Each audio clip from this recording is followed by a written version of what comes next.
Будь ласка, назвіть суду ваше прізвище, ім'я по батькові.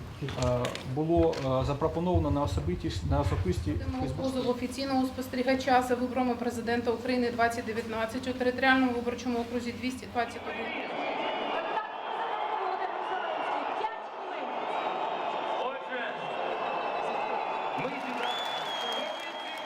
Как получилось, что Украина практически самое бедное государство при самом богатом президенте за всю историю?